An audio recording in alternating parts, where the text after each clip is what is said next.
Hey everybody, this is Lemmy from Kellerhead Audio. Today we're going to check out what linear EQ actually does in our quick demos.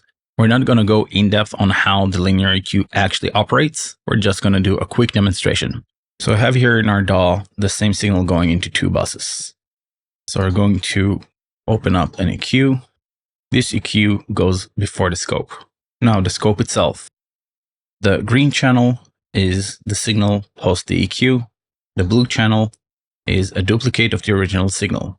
So we'll see the phase relation between the two channels.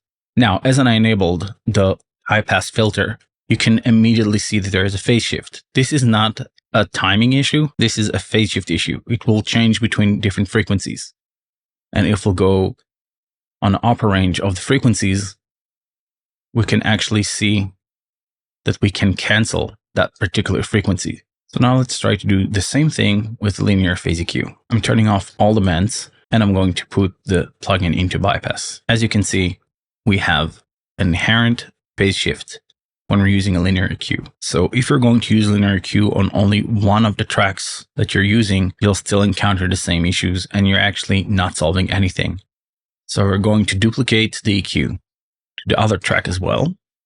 And once again, all the bands are off and now everything is in phase. Now let's do the exact same thing we did before, and both channels remain in phase. The only difference is the gain of the blue channel, which is of course affected by the filter. So what does this actually mean to you? Does this mean that regular EQs are bad? Does this mean that you really have to use linear EQs across all of your session? The answer is no. The only time that it actually matters is when you're using a recording that was recorded with multiple microphones, same source, multiple microphones.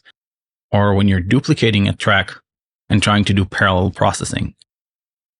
The fact that there are some cancellation in some of the frequencies is not always a bad thing. It really depends on how it sounds. Why won't you use linear phase EQs all the time? The answer is because they take more latency and they consume more CPU than a regular EQ. So the next time you're going to use linear phase EQ, you'll know why you're trying to use it and you'll also know to insert it on all the other affected tracks. As always, I hope it helps. Now go mix, go create music, go be amazing. Destroying and enjoying? Hell yeah!